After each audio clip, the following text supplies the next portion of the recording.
Hey, good morning everybody, and welcome back to the channel. Well, what's become typical here recently, not a cloud in the sky. Great solar catching conditions. All systems are full early in the day, but there is a flip side. Water's still an issue. And as you can see behind me over there, panels, late morning, full sun, all the systems are full as they could possibly be.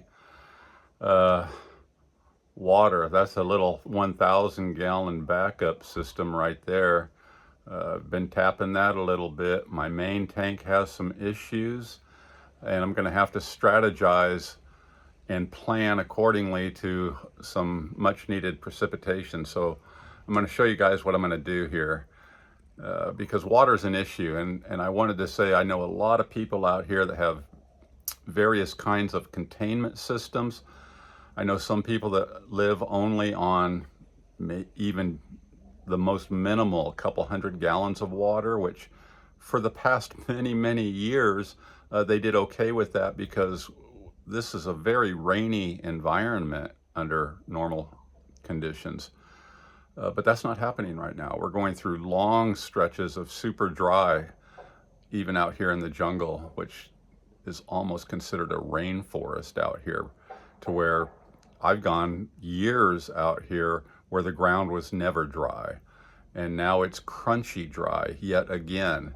Now, I did catch some good water, as I showed you guys a few weeks ago when I put up these backup systems here so I could have a couple thousand extra gallons of water. And since those filled up, it's been nothing but just using water and not replenishing it like we would in past times.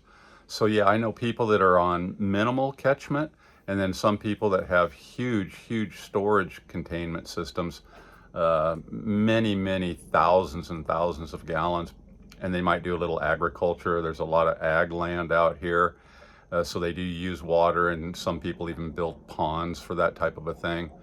But in order for all of those things to work, we need rain. So yes, under these conditions, the solar is working quite well. But all of that power is for naught if you don't have water. You got to have water. So I'm going to show you what I've discovered out here in my main catchment tank that's going to need some attention here. And I'm going to have to strategize about when to fix the situation in conjunction with some rain. So here I am looking at my main catchment system. This holds about 5,000 gallons of water. And of course, we have gutters on all of the roofing out here, and every bit of rain that comes down, we catch it and keep it. But I'm going to zoom in and show you where the problem is. It's on the other side of that tank. And you can see I've developed a tear there, which is preventing me from actually getting about another 1,000 gallons of water. So when it fills up to that tear now, it just spills out of there. So fully losing about 1,000 gallons of capacity here. But you know, I've got maybe just under 4,000 gallons of water right now. And I do have a spare liner. I've been using this one for just about 17 years, and it has deteriorated. And I will say that this one was in place when I came out here, so I have no idea how old this is. And I've found a few other places where it's deteriorating. Here's yet another place where it has torn. Now this tear is a little bit higher than the one I just showed you. The first one I showed you is the lowest tear. And there's another one.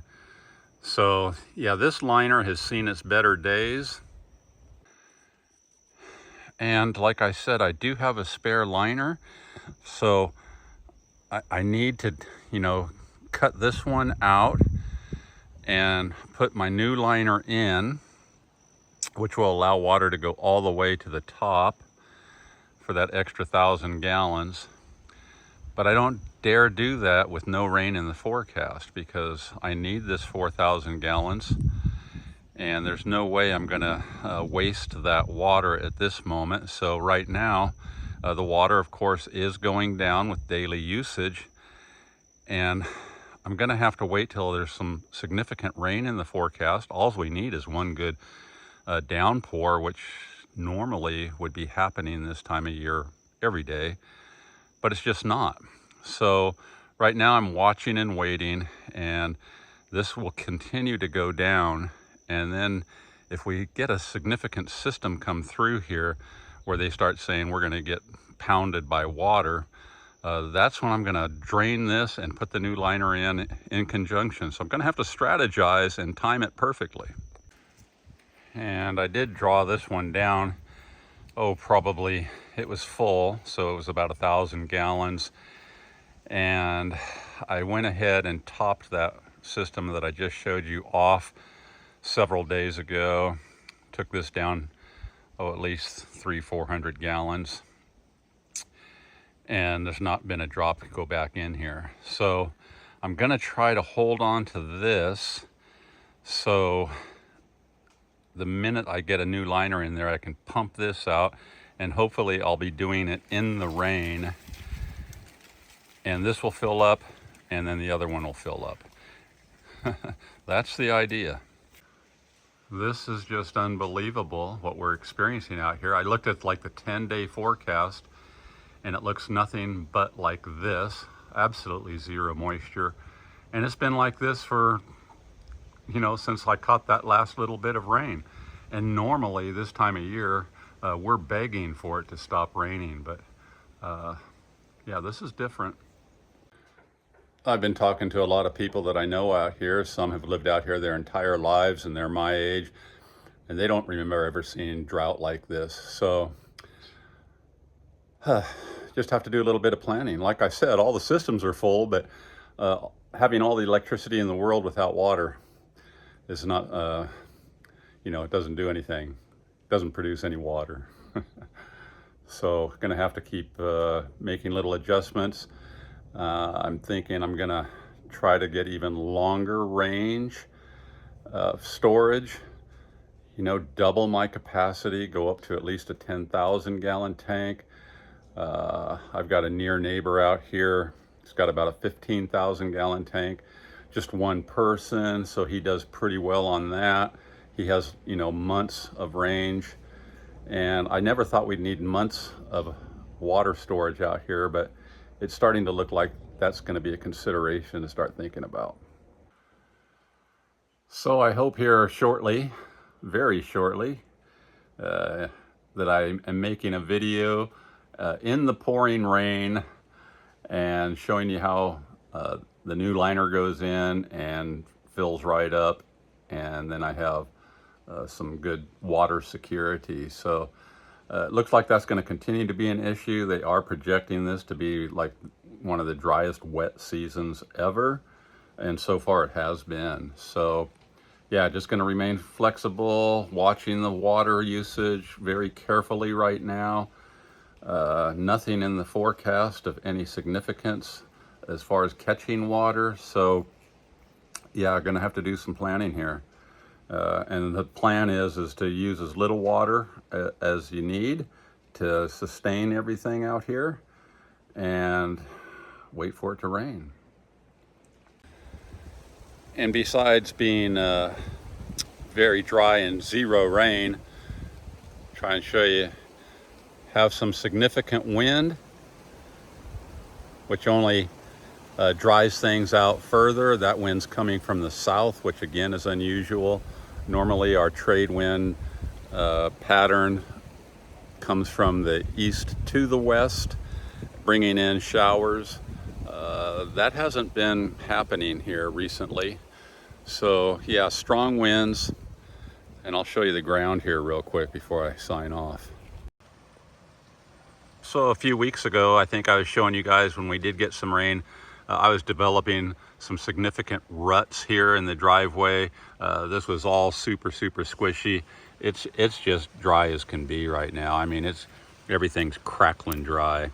That's just something I really haven't seen that much here. Not much more than for a day or two.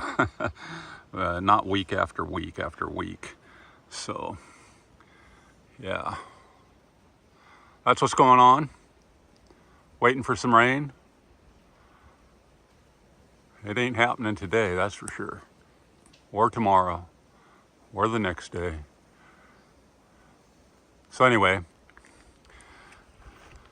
hope everyone has enough water out here. I see people going up and down the road hauling smaller jugs of water still from the county spigots that make water available for people. And I know some people are hauling it back in here, 5 gallons at a time, as much as they can haul in the back of their truck. Some people have larger carriers, you know, a couple 100 gallons in the back of their truck, but yeah, no moisture. So I'll keep you guys tuned in. What's happening? Back on conservation mode with water. Aloha, everybody. Just dry. Wind nonstop. And these trees are thirsty. Oh, one other side note I'll tell you guys too. At nighttime, normally it's so loud out here with those coqui frogs singing away, chirping all night long. Not one single peep from a single one. They don't thrive in dry conditions. They're hunkered down somewhere right now, trying to stay moist. And as soon as it starts raining, they'll come out at night and start singing, but have not heard anything, which is made for some of the quietest nights since they invaded this island. Oh yeah, and it's 80 degrees here at the moment, not even noon. Yeah.